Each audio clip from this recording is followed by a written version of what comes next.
here we are, on the eve of doing some cool documentary shooting over at RSW. Mm-hmm. You've been up there, what, a year and a half? We've been up there a year, 13 months we've been up there. Oh, that's pretty cool. So, when we first went up there, you know, what were your first thoughts? Remember that day we were riding up 95 and I was trying to show you how we're going to do this? We're going to start a program. I remember it like it was yesterday. All right, America, listen up. August 21st, 2018. Take two. I never take two either, by the way. I'm always a first taker.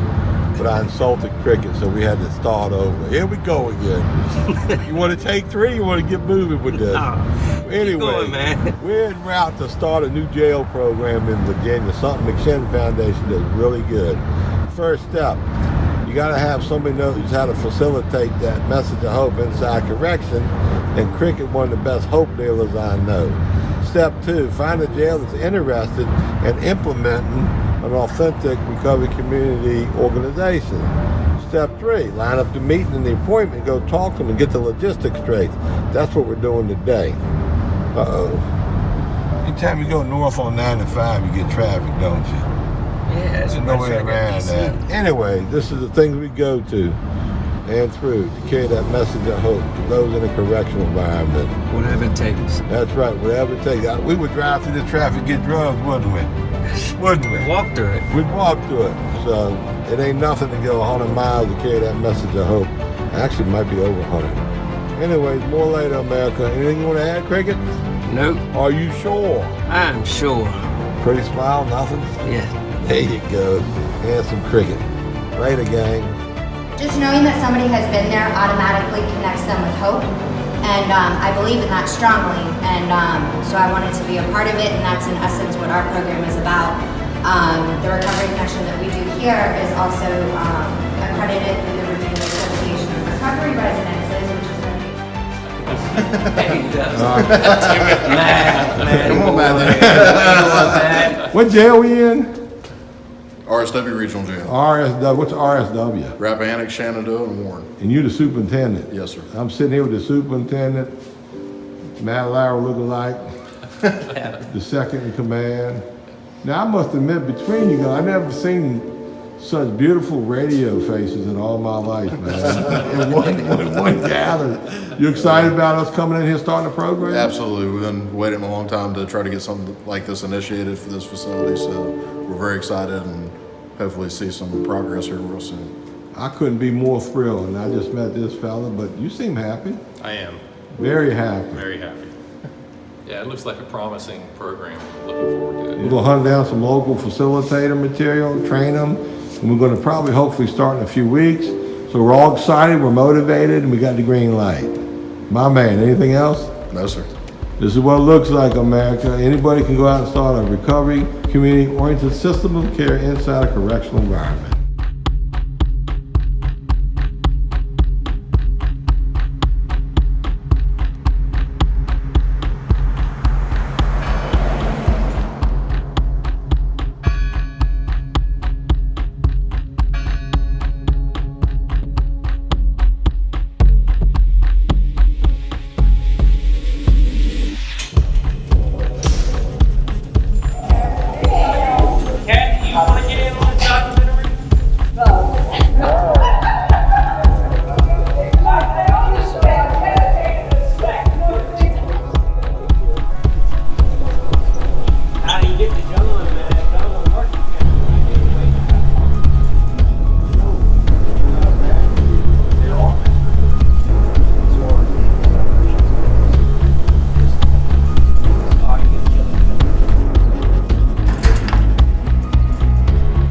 This door is not going to open until after shuts. How y'all doing today? Good. Are you sure? Yes. Who gets out next? Chase. Who? You get out next? Where you going? Really? I'm gonna give notice. So, I don't know, man. We got a bunch of. Gotta watch what I'm saying, man. Everything's being recorded, man. Well, clearly y'all know Diana, right? And Cricket. They nice? Yeah. They're amazing. Did you hear that? Y'all are amazing. They give you hope. They hope dealers. Yes, they are. That's what we do more than anything. We deal in hope. You want some hope today? Yes. Well, here's the deal. There's not a one of you in here that can't launch in your recovery and do well. That I'm certain of, but it's up to the individual what that looks like and how it works. You know how hard it is to come to jail and sit here with a bunch of ladies all day long, listen to one another, complain and whine, but you talk about dreams and aspirations. You talk about what it was like. Some of you in your head, you're probably still in the game. You know, you just kind of in here doing your time. You're not quite sure how it's going to work out, right? You're still excited about going back to Romeo in some people's cases. You know, some of y'all got kids, right? How many of y'all got kids? Good Lord, that's a bunch of y'all. You know you want to get back to your kids, right? You got to miss your kids. You know, when I was a single parent, raising my child, I didn't want to leave my child for an hour, more or less, for weeks and months on end. But just a little background on what we're doing. We're just trying to capture through film the correctional experience for somebody in recovery, seeking recovery. We want to capture the experience of an institution, RSW, that let us up in here to do what we do. We want to capture the experience of facilitators / hope dealers like Diana and Cricket and Huey. We want to capture the experience of what it's like for the participants to come through here. And this is going to be an ongoing project for decades to come, okay? You know, y'all watch TV, y'all see what the entertainment world's putting out there. We want to put, I don't want to call it reality, but real. And, you know, I'm big on history. You know, we're in a recovery movement right now in the United States of America. You know, we spent the last 30, 40 years building up systems and cultures designed to capture, incarcerate, you know, hoping that would get the job done, reform people. But what we've discovered over the last 30 years, that we're missing the opportunity to humanize the correction experience for those with substance use disorders / mental illnesses. And science is scientific fact that if you take an addict, an alcoholic, a mentally ill person in a correctional environment, if you can humanize that experience, the more you can humanize that experience and educate this population, the better result you're going to get when they re-enter into the community. You follow what I'm saying? You know, this institution's gone out on a limb for us. You know, y'all went out on a limb, I guess, for your disease, you know.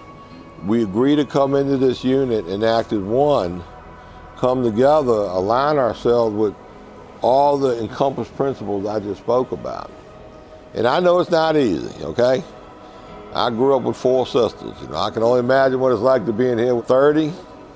Now, that's a good number of pretty sick, mentally ill addicts, okay, you know?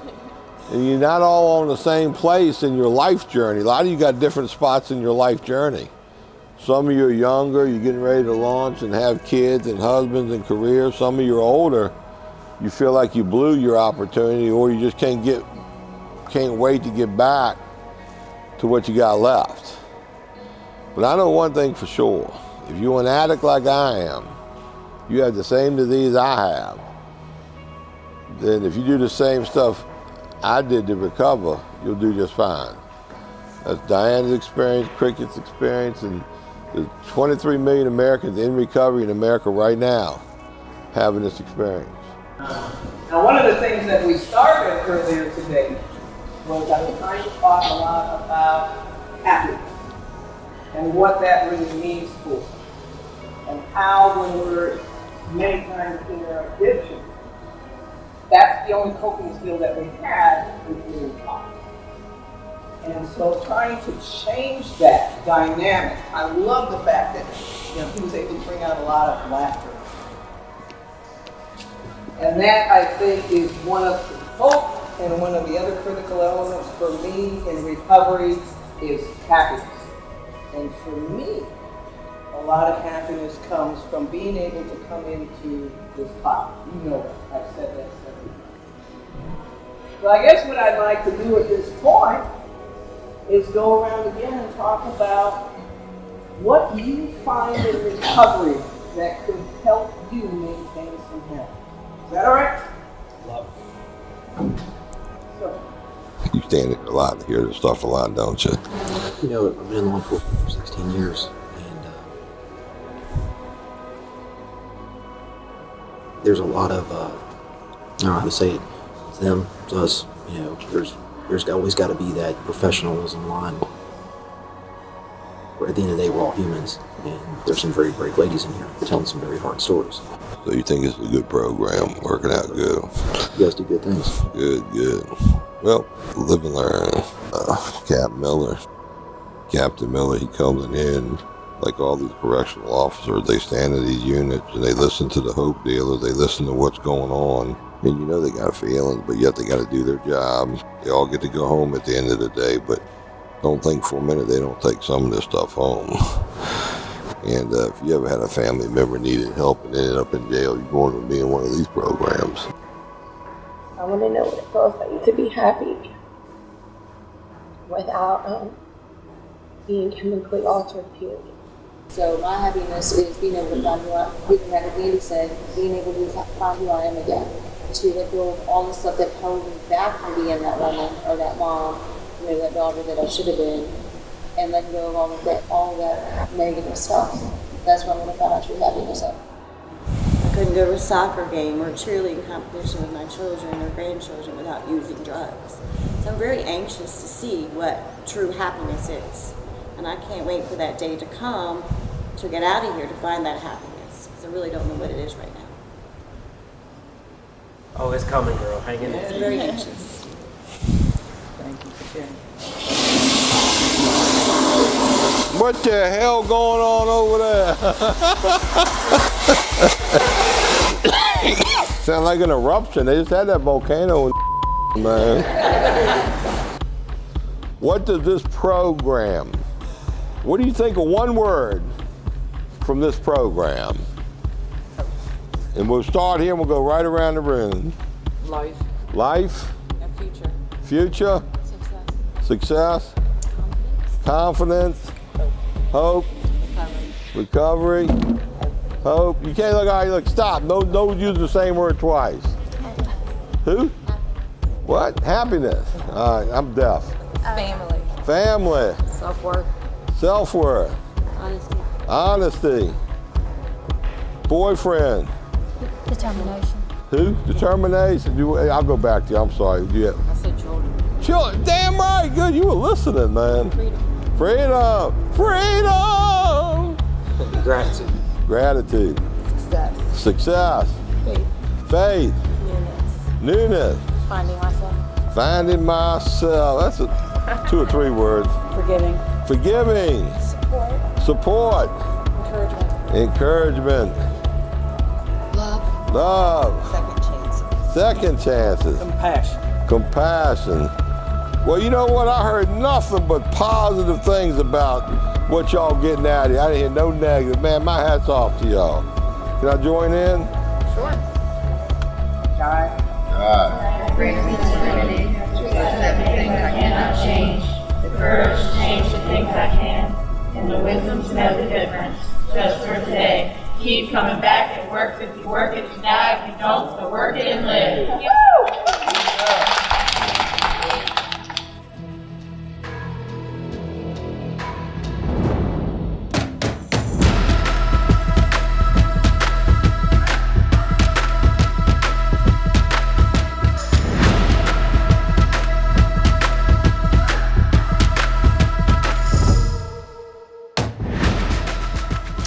The program, it has been very well received as far as our inmate population has been concerned. We've seen great success with it, and they seem to really, be receptive to the individuals coming in to help them with their rehabilitation. Well, it's always been the desire since this facility opened in 2014 that we offer, more programs than what the old jails did. Before this facility was open as a regional jail, they had small local jails that were sheriff ran, and they just weren't. Most of them were built, prior to 1950, and they just didn't have the ability or the space to provide, programs for whatever the need was, for substance abuse or GED or whatever. So with this facility, that was always in their mind when it was designed to provide those spaces and have the ability to do that. For us on the security side, it's always better if we can do more things inside the unit than having to move people to a classroom. So for us operationally, it was a good thing. It was a little, kind of unnerving not knowing, because it was you guys are very much peer support. So, I've got people that were prior substance abuse users, going into the unit. So, A red flag. A little red flag, a little, hair standing up on the back of your neck at first, but, it's kind of trust but verify kind of thing. So we trusted it, and it's been a good experience. We haven't had any issues up to this point with that. So I think this program has been a blessing for the communities that we serve. I think it's something that, they've wanted, for a long time. There's no question about it. This area has a real, issue with substance abuse, and unfortunately those people wind up here. Look at Cricket pretending to be able to read. Ain't no pictures on his face. Great. We're ready for this. We're ready.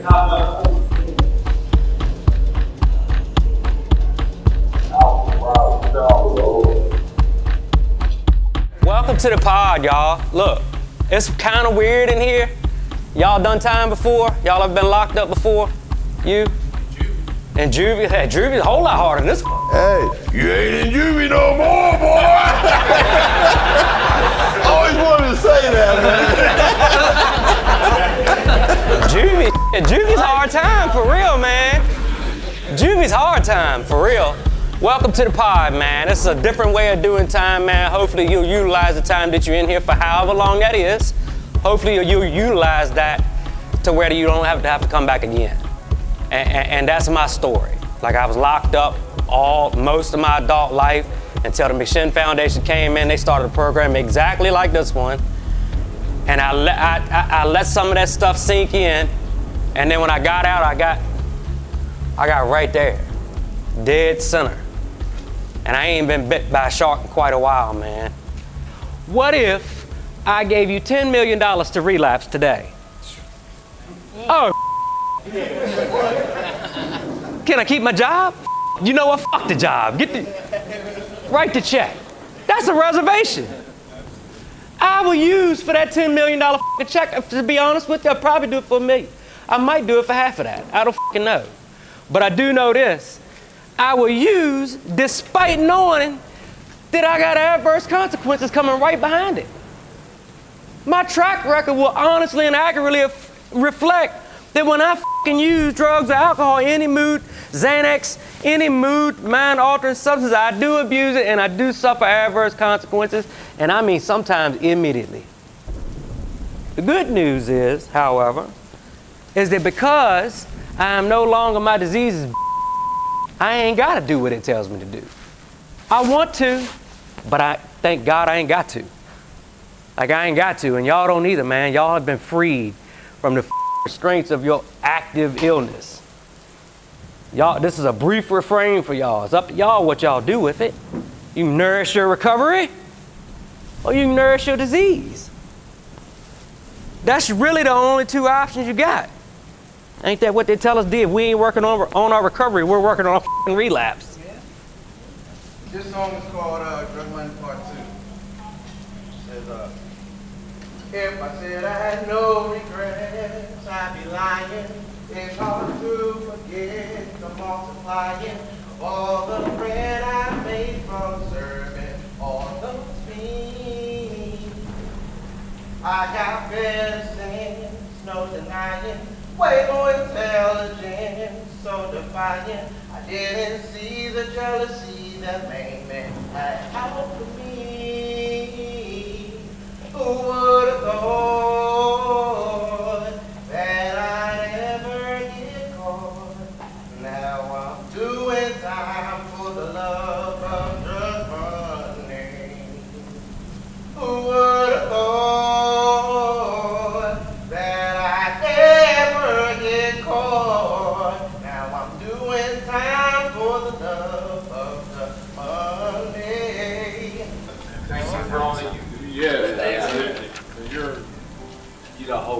And, well, that's what it's about right there, is hope.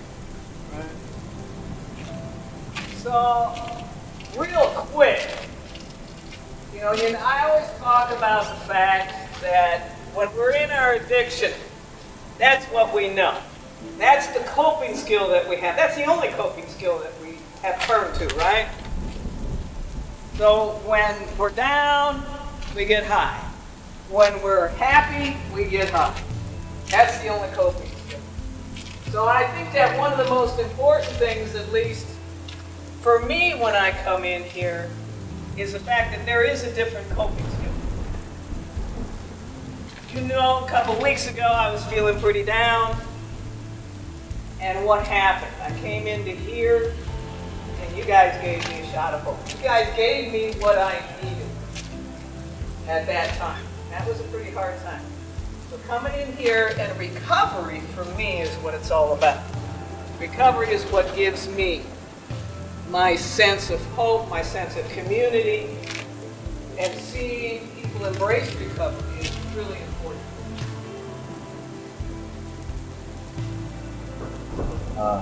Recovery means to me is freedom, and the key and the passageway to a new life, a life that I should have had years ago, instead of hiding it, and taking things that I thought would make it better when it just made it worse. So it's freedom.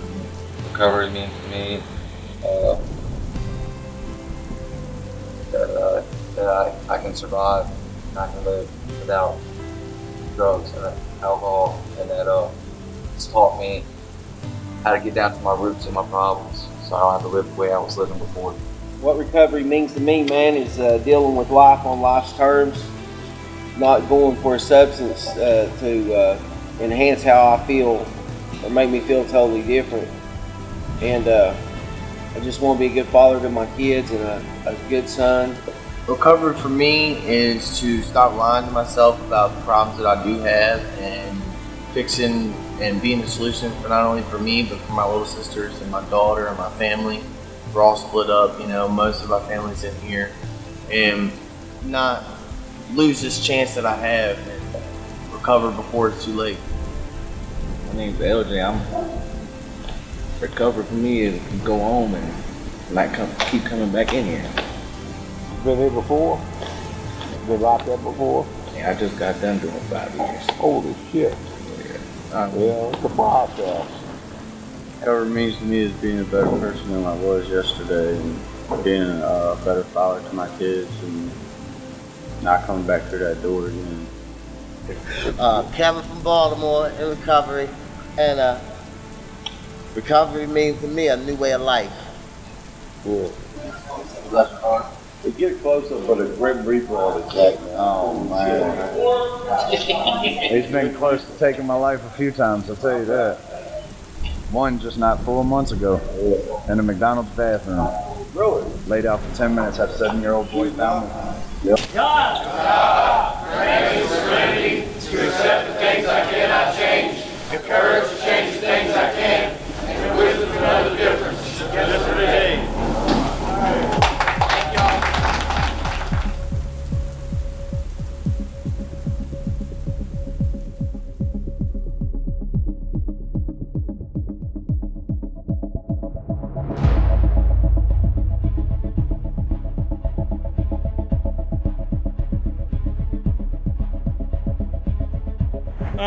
My name is Huey McGee. I am a person of long-term recovery. I got clean June 10th, 1970. Haven't found it necessary to use a drink or a drug since. God willing, the creek don't rise. This June 10th, I'll complete 50 years of being clean. I come to the jail for a long time and regularly, and have for many, many years. I'm very selfish that way because I get to be a part of guys' lives and changing people's lives and being a part of the solution and doing what people did for me when I came through the jail system in Fairfax County 50 years ago. And so today I go into the jail every week for a couple hours, and we work the steps, and we play music, and we do different types of things. I've been as I said, doing it for a long time, and I enjoy it.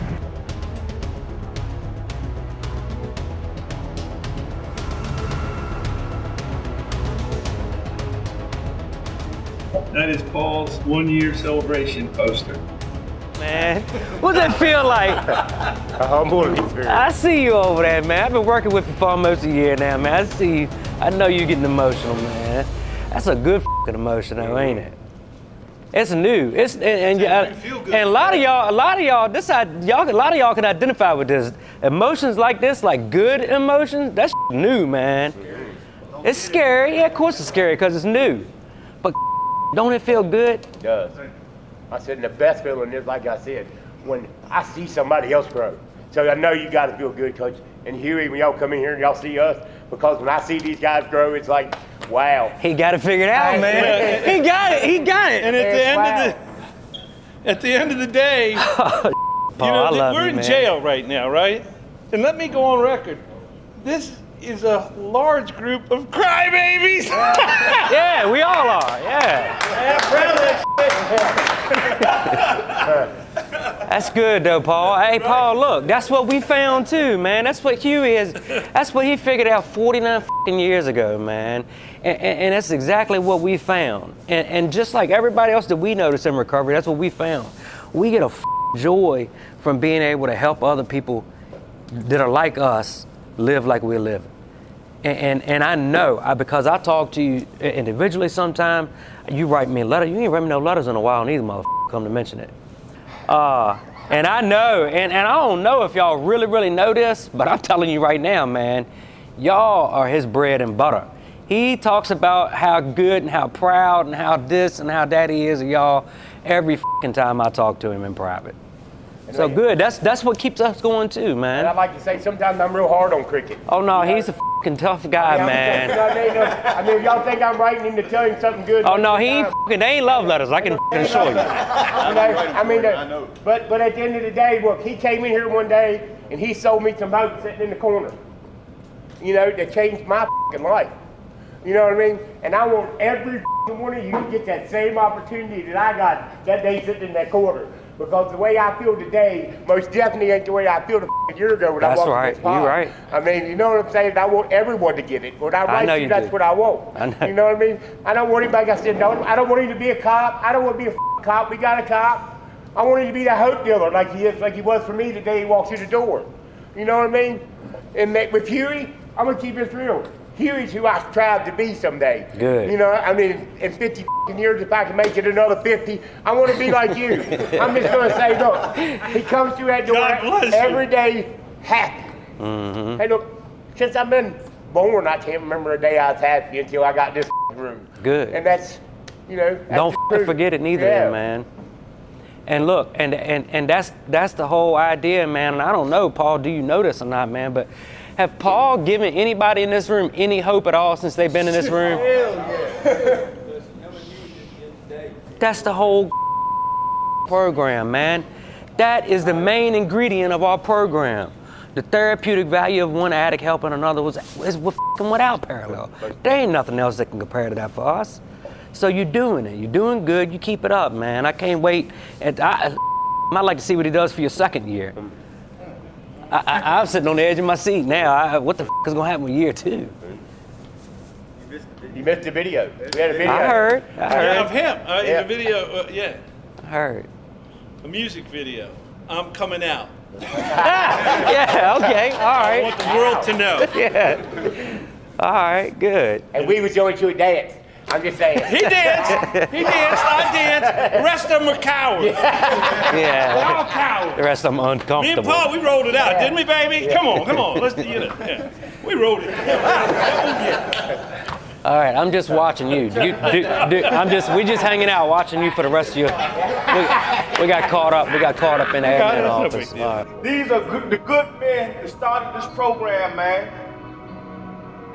We started this a year ago, man, to the day. Damn near today, 14th is make a year. These are the good men, man. Founding fathers. The founding fathers of this program, man. Some of us went home. Some of us had been home. They went home, they came back, and started doing the same thing all over again, man. This what it takes right here, man. Thank you. Right here, man. We just want to thank you too. Yeah. Thank you. Thank you.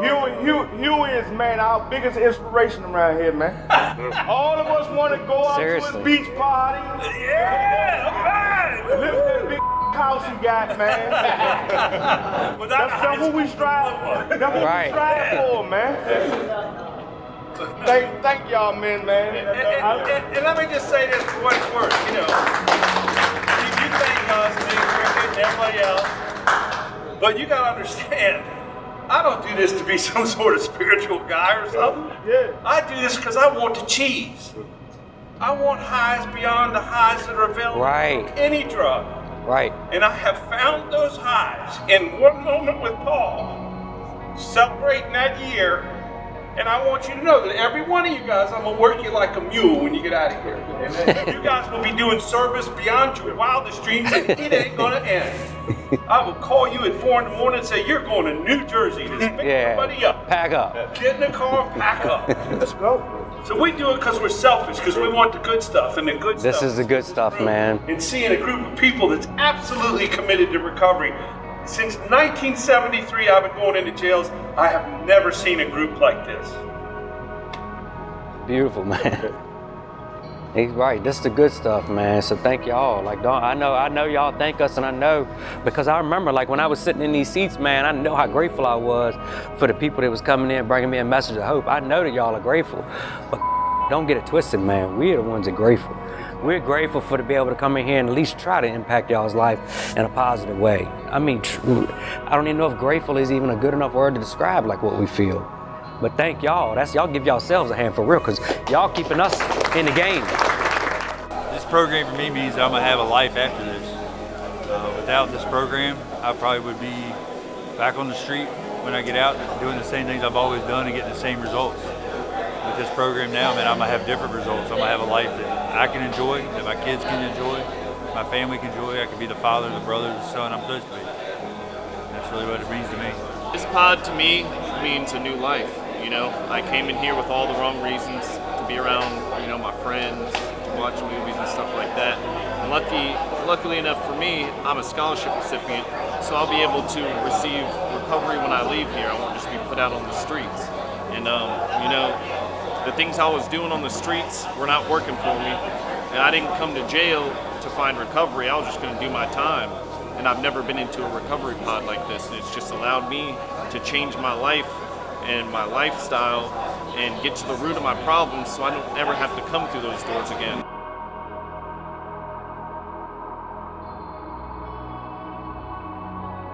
I would have never found sobriety if the McShin model hadn't delivered a program just like this to the jail that I was incarcerated in.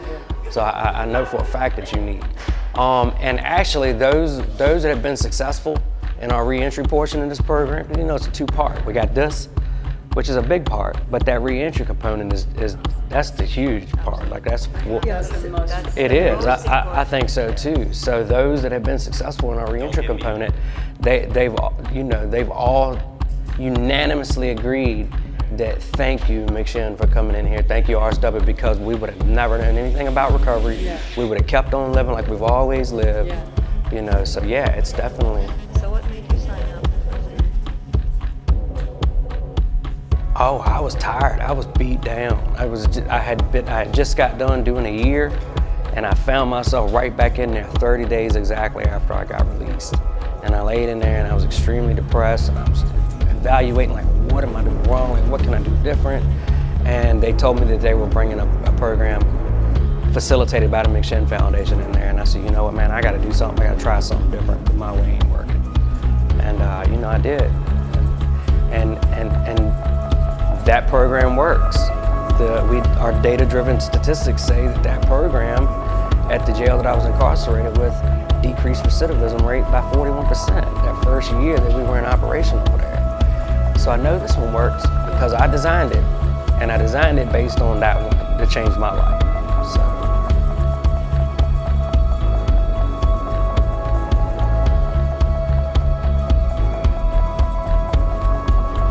How do you feel? How does your feeling? How you feeling this morning? I'm feeling. Thank you guys. I'm feeling great.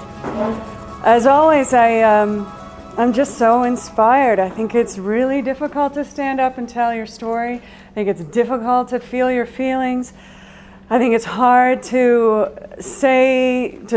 go inward and try to discover what you actually feel and then voice that and live on this planet with no bullshit, just this is who I am today.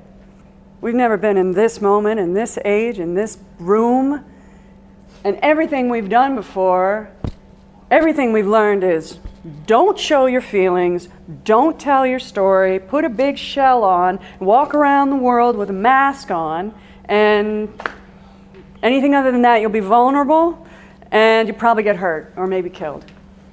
So it's huge. I think it's really huge just to admit, I've never done this before, I don't know how to do this. And as always, I'm just honored to be here. And I've brought two friends and guests. They come from New York City. Rosemary Masters has had 40 years at least in working in trauma and worked through the World Trade Center with trauma. And she is a gift to her clients up in New York who are healing from trauma, which is not something that we really thought people could do until somewhat recently. And Yael, also mental health provider in New York, working in trauma alongside Rosemary. It's our stories that cause most of our suffering. It's just the habits of our heads. So that's what we're going to try to get a little freedom from today, and I can't tell you how honored I am by your attention and by your giving this a shot. But as always, the whole thing is optional because I believe you've had enough options taken from you, and I'm not going to come in here and boss you around. So we just start. I'll sit in the chair, come a little forward in the chair, put the feet on the floor. If it feels okay to close the eyes, you can close the eyes, but if that creates any additional anxiety, please feel free to just lightly look down at the ground in front of you, or if you like, you can scan the room, whatever feels best for you right now. And then as you're ready, inhale, lift up through the spine, looking slightly up. Inhale a little more. And then slow exhale, curl the back. Inhaling. And just notice the spine, notice where it articulates and where it doesn't. And then arms down, out. You can tilt sideways if you need to, but inhale. And then slow exhale. One more, inhale. Slow exhale. And this time we're going to inhale and lift up. And on this slow exhale, I just encourage you to really take that awareness all the way to the feet on the exhale.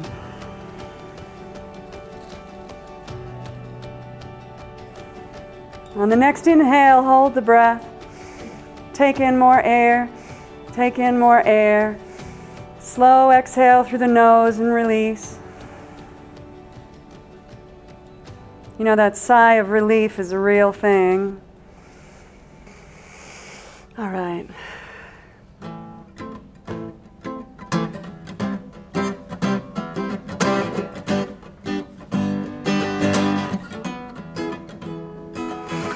Wading through a pool of lies, this old feet's too tired to rise, tarred and feathered by promises of gold. Gold is just a shiny rock, fancy key without a lock. Might be time to come out from the cold. Well, I thought that love make me whole, shelter for broken souls. Souls can't break, don't like shelters at all. Well, love's a plane of ill repute, it's a bumpy ride, no parachute. You fall in it and out you fall. Rise high, so high, seems I gotta choose to live without the lies. Rise high, so high, seems I gotta lose these heavy winds. lie.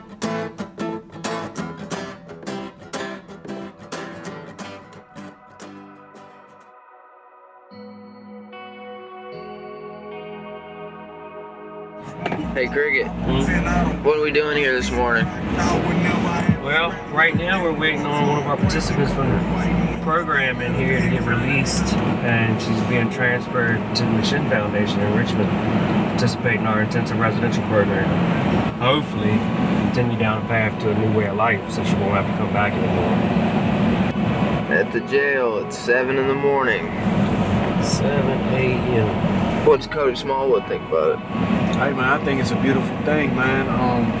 Cricket came into the jail, man, in the pod I was in, and he sold me hope, man. First time I messed up, the second time, man, I'm doing what I need to do, and it's beautiful, man, because I'm realizing things in life that I've never realized before. I feel a way I've never felt before, man, and most of all, I can't let myself down, man, so I gotta keep striving for me and what I need in my life. What are we doing today after we pick this girl up after she gets out of jail? I gotta go to court. Gotta be in Shenandoah court at 9 o'clock. I'm facing a couple charges, man. I'm hoping everything goes in a positive way and I can just keep doing what I need to do. And Cricket is here to advocate for me, and I never asked him, but he's willing to do it if it's going to help me, man. So that shows you what great lengths he goes to helping people in their recovery and in their life and what they need to do.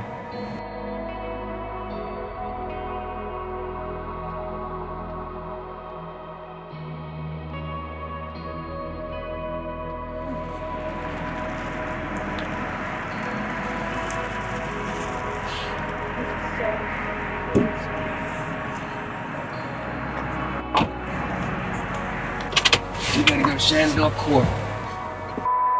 Cody gotta go to court, so I gotta kill two birds with one stone since it's so far away. You hungry? I just ate a tray. For a second, like when I first found out when I was coming home, I thought maybe I was like, I can't take any more time away from my kids, away from. But at the end of the day, like I was like, well, took this much time away from them and my addiction. Like, if it means me getting my shit right, yeah. Then what's another few more months, Yeah, I get it. You know what? Because this is how my brain talks to me, man. My brain, like when I'm in that situation, and I've been there 100 times. When I'm in a situation like that, my brain will try to convince me that it's selfish if I don't go home to my kids. Like, if you don't go home to your kids, you missed all this time. How selfish of you. But the truth is, man, if I go home to my kids, then I'm really being selfish as shit. Yeah. Because I'm giving my kids back the same thing I left them with, an unfixed Cricket. I'm excited about this. I feel like it's like definitely a new journey in my life. It wasn't until this year when I first came into the drug pod in May that I ever thought that recovery or getting clean was ever an option. Never knew it was a thing until you was introduced to it in that pod. I never saw it as an option. So, but you knew it existed. You just didn't. I got clean one time about 5 years ago, and I got clean for a year, and then relapsed. And I'd been on a relapse since then, but my addiction wasn't as bad as it was then. Back 5 years ago, I wasn't shooting up and stuff, so getting clean was a lot easier.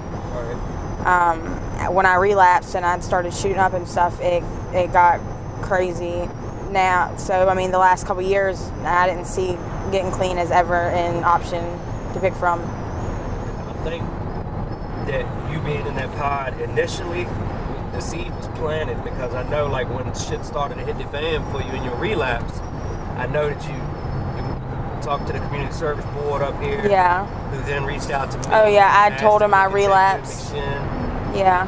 So I think that's pretty cool. Like, even if you went home and relapsed, at least you had the opportunity to be exposed to the recovery process. Yeah. Get that little shot of hope that maybe recovery is real, maybe it can work for me. And then when you got into full-fledged relapse mode, like, when your back was against the wall, like you knew that there was somebody you could call to try to get some help. I think that's really cool.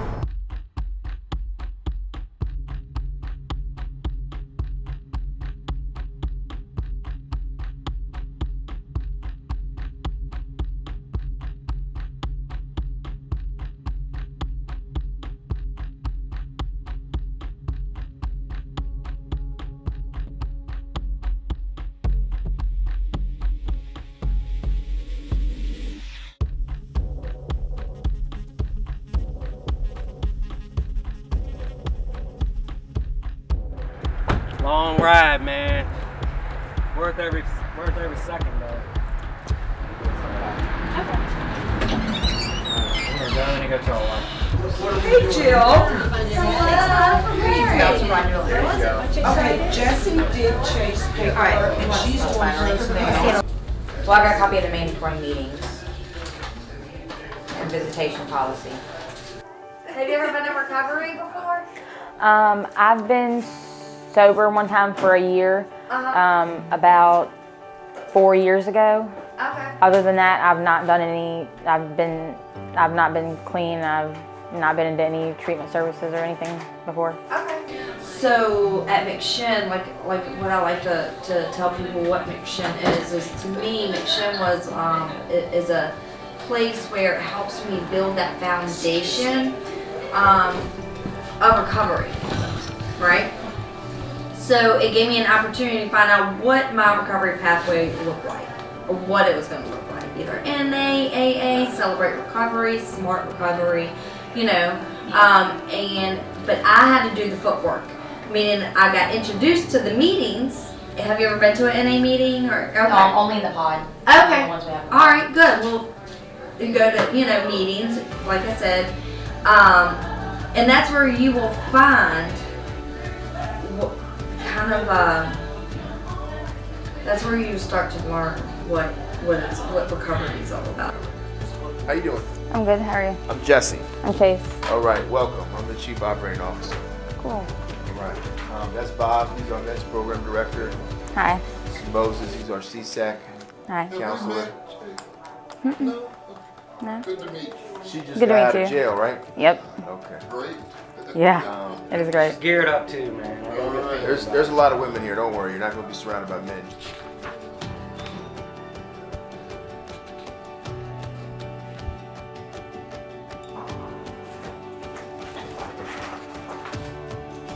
Alright, let's go. And look, if you need anything at all, let me know. Okay. Hopefully you don't end up in my office. Okay. Because when you end up in my office, it means you did something wrong. Oh, okay. Do you need toiletries and all that? I don't have anything. Okay. All right. Well, this is what I'm gonna do. I'm gonna run you down to Matthew. All right. So you and I are gone.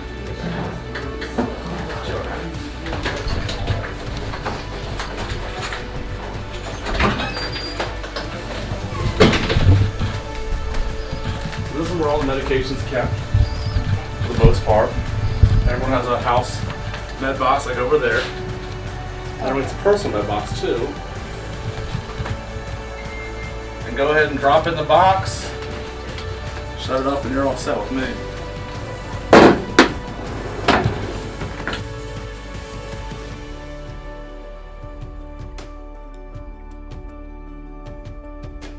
Coming to the house where I'm at, all the girls are great. They're all lovable.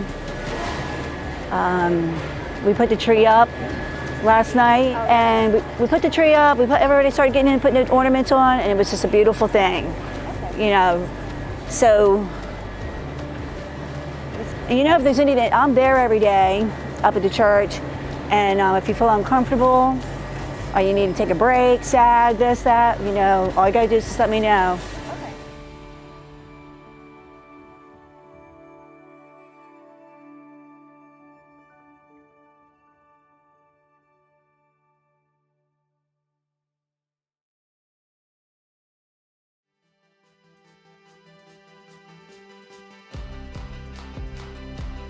How's the forensic PRS training going? It's going good, man. It's teaching me a lot of things that I didn't know that I want to learn. It's teaching me how to interact with people better and how I'm supposed to react and basically what my role is. You know, it's not to enforce or make somebody, you know, do what they supposed to do, but it's to offer them suggestions and basically share my lived experience with them to let them know, you know, whatever you want to do, I'm here with you as long as it's bettering you and your recovery, and we're going to do what we need to do to get you there.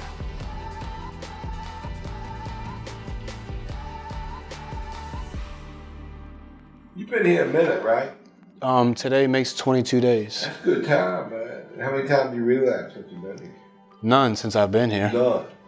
Even better. Even better. Yeah, that's an impressive record. Yeah. So we well on your way. Trying to get there. Anything extra we can do? Anything we're not doing? I mean, at the end of the day, anytime I come to the staff, you know, whether it's to talk, whether it's for help, whether it's transportation, you know, whatever it is, everybody, you know, meets my requirements every single time. You know what I mean? Every single time without hesitation. Nobody hesitates to help. And if they can't solve the solution, they'll send me in the right way to where I need to go to make sure I get done whatever it is I need to get done. Like in the Marine Corps, the problem don't know, we'll find out. We'll find out real fast. Yeah, so All right, well keep up the good work, man. I'm very proud. Thank you, man. Right. Thank you.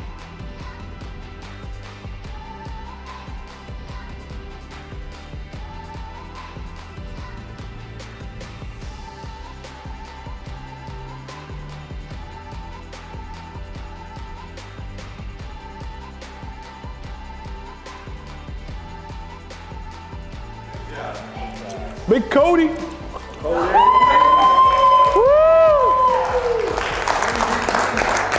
VIP, most improved. Most improved. He came in quiet like we was on some sucking stuff, but in the end, you seen him, right? Y'all seen the transition. This is the work right here, man. Thank you, man.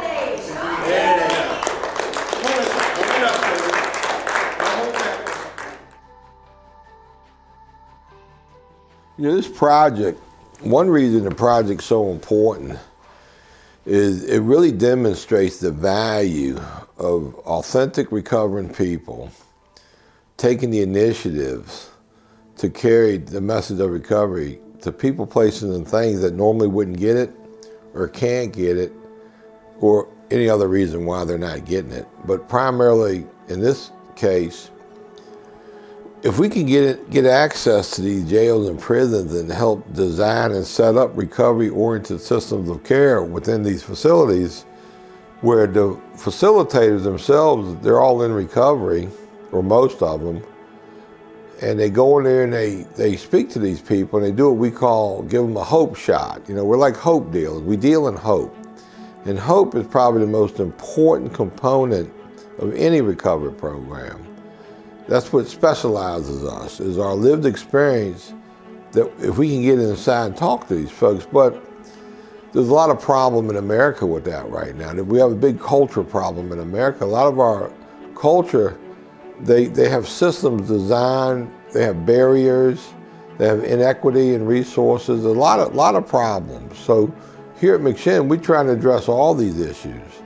You know, it's hard to compete with large systems such as the criminal justice system. You know, they design these systems and they run them a certain way, and we come along with a new system that people aren't particularly familiar with or comfortable with or believe in. And at the end of the day, we really do hope to reduce recidivism. Now, reducing recidivism on a large scale, which is doable, is problematic because we have great minds in this country that think if we reduce recidivism, you know, by too much, our country will go into a depression.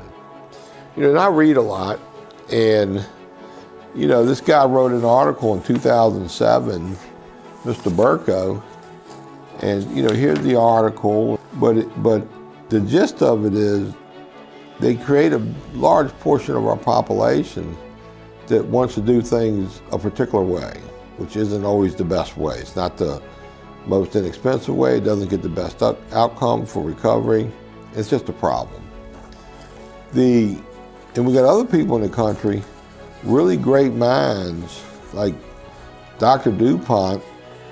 He says the answer to our addiction epidemic, most of it lies with people who live the experience of addiction. Now, Dr. DuPont, he's worked with 17 White House drug czars, 14 heads of the U.S. Drug Enforcement Administration. He quotes, "There's a lot of discouragement in our field and a lot of frustration, but there's one thing still growing, and that's the recovery movement." He said that is our answer, 25 million strong and growing. We can look to that community for what to do and how they're doing it. And then you got another fellow, Jim Carroll. He's the director of the White House Office of National Drug Control Policy. He praises McShin in a nice editorial he wrote that actually was on the front page of our Sunday commentary section this past September. But he goes on to basically say how valuable we are, McShin, the recovering people. Yet in the same article, he talks about all this federal funding from what's known as the Trump bump. But, you know, Virginia got tens of millions of dollars for, you know, helping addicts from the opioid epidemic. But basically, not a whole lot of that money or that funding went to the authentic recovery support service providers, which data has proven is a huge portion of the solution. So our data shows that 40% of the solution for our addiction epidemic lies with the authentic recovery support service providers.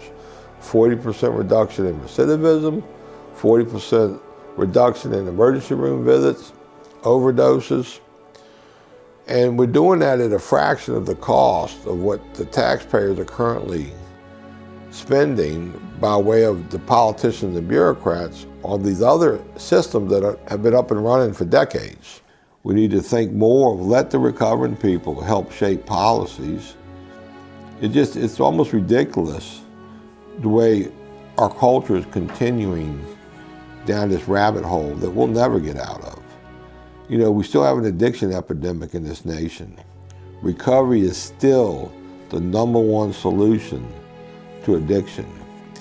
The #1 and best providers of that solution is the hope dealers that you find in the authentic recovery communities. So it's time we come together and align, all of us, and just do a better job in this area.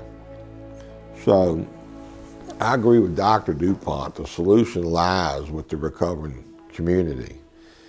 You know, a big portion of the solution.